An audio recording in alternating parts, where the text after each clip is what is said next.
Tara enters what appears to be some sort of room containing various steam engines. Edgar and some engineers are working on one of these engines. Edgar looks over his shoulder and sees Tara. Ah, Tara. Are you done exploring my castle?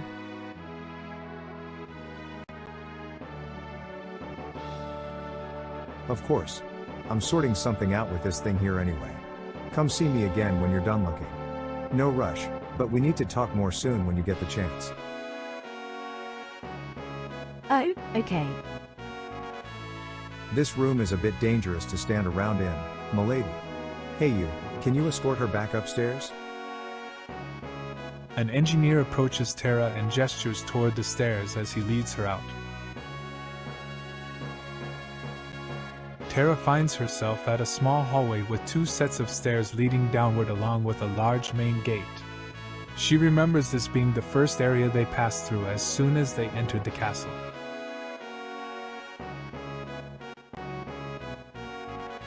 Hello. I saw you when we entered. Ah, I recognize you. You're the lady that was being escorted by Sir Locke, correct? Yes. I see everyone here knows Locke. He is permitted by the king to enter and we let him through without question. He is the king's guest after all. It seems that Locke does have a lot of influence here. He sort of does, while he sort of doesn't. A lot of the work he does is very secretive, but I hear whenever the Empire suffers a major breach of supplies or information, Locke is usually involved. He prefers to keep his errands for the king hush-hush. While the guards and many officials know him here, we all are to say we never heard of Locke if people start asking. A king dealing with an influential member of a rebel group is one of those things we don't want to deal with if it becomes public knowledge. My advice? If anyone asks you about Locke or his whereabouts, it is real smart to say you don't know him. We had heard of a few squealers of Locke who, well, they get taken care of. I see. Is Locke that dangerous? Locke could be an excellent assassin, but that's not his thing. He only kills when he has to. Even so, let's just say if you cross him, you may wish he killed you when he's done with you. I heard of one snitch who just happened to have stashed at his house a bunch of stolen Imperial equipment. He swears he has no clue how it got there. Last I heard, he's still in an Imperial prison. I wonder how all that stolen equipment ended up in that guy's house. Catch my meaning? I guess that answers that Locke can be dangerous. Indeed, be careful around him, milady. Tara finds herself at a small hallway with two sets of stairs leading downward along with a large main gate. She remembers this being the first area they passed through as soon as they entered the castle.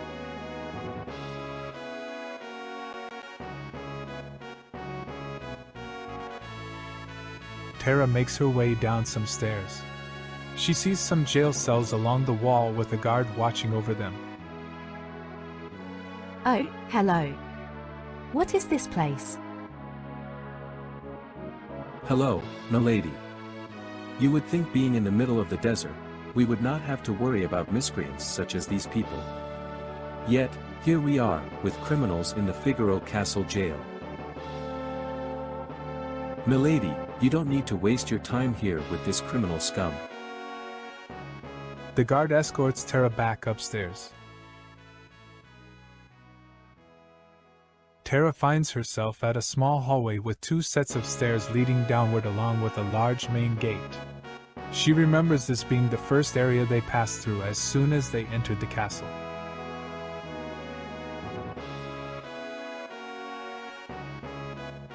Tara enters what appears to be some sort of room containing various steam engines.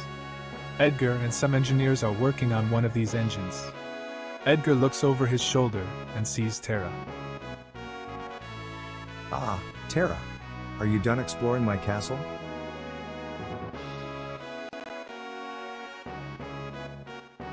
Splendid. I was just finishing up with my engineers. Gentlemen, looks like we just solved the problem with the sand filters, so make it happen. The engineers nod and bow to King Edgar as they get back to working on the steam engine.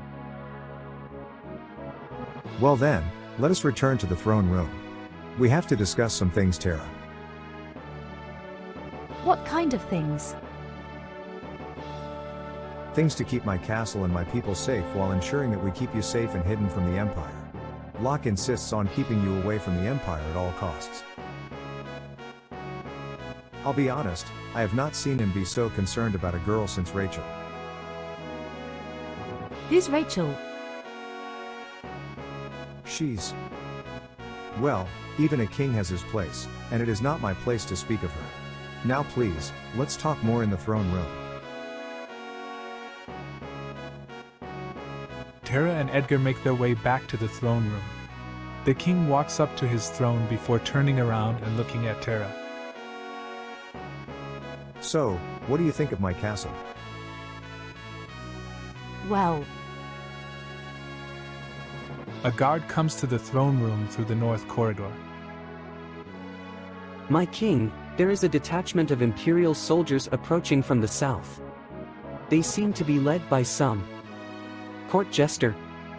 Apologies, it's the best way I can describe it, Your Majesty. King Edgar sighs and rubs his eyes in frustration. Understood. Return to your post and let me know if they make attempts to attack. the Empire, have they already found me? Calm down, Terra. We got this handled. They will most likely want an audience with me, so I'll meet them on the balcony. Stay hidden in the throne room, as they will have no reason to enter it if I am not on my throne after all. Stupid sand, stupid desert, stupid castle in the middle of nowhere, stupid King Edgar and his stupid ancestors building a stupid castle in a stupid desert. Kefka continues to lead a small detachment toward Figaro Castle, ranting non-stop and raining complaints upon the soldiers around him. He then goes silent as he stares at his boots. There's sand on my boots. There's sand on my boots. Somebody better fix this, now. A soldier quickly runs up and begins scrubbing his boots clean.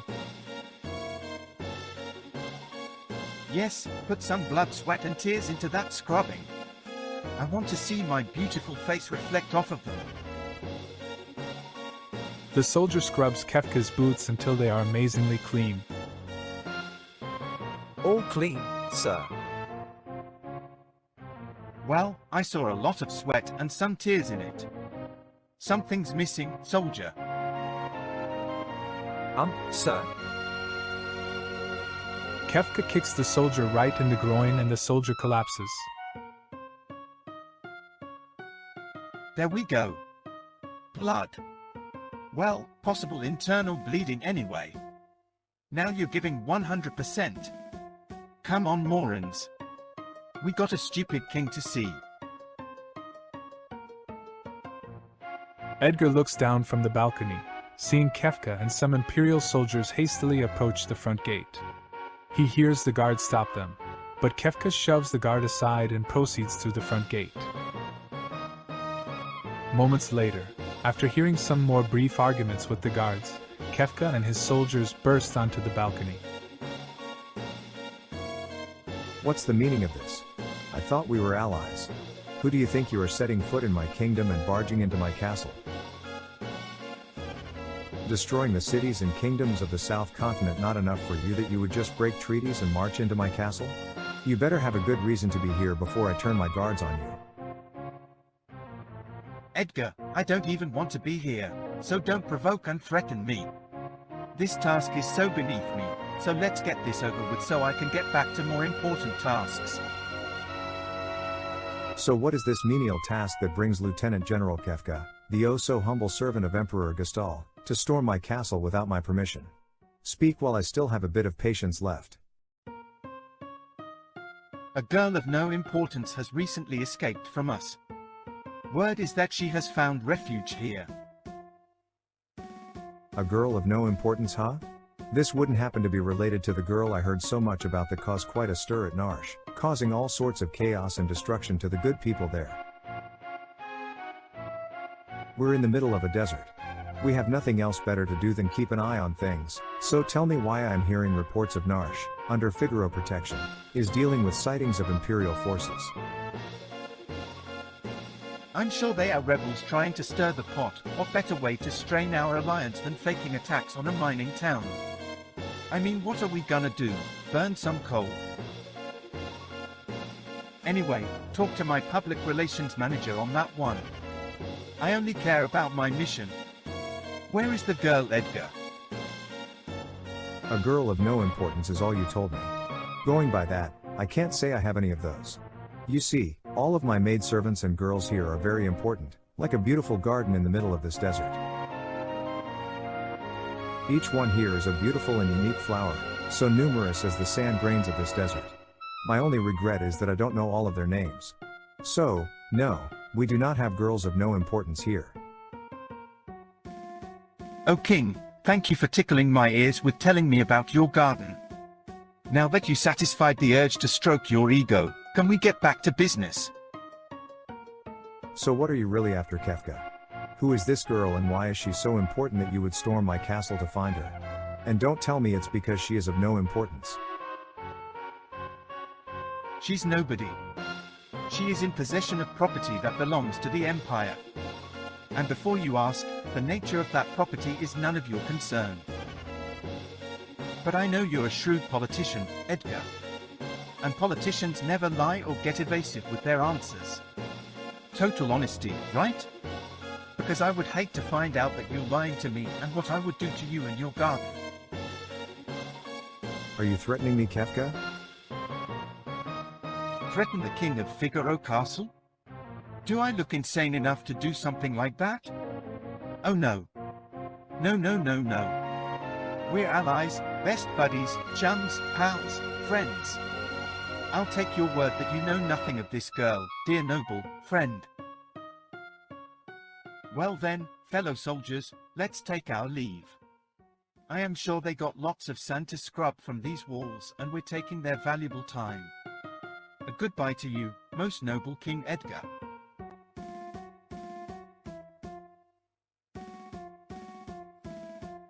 I hate that guy.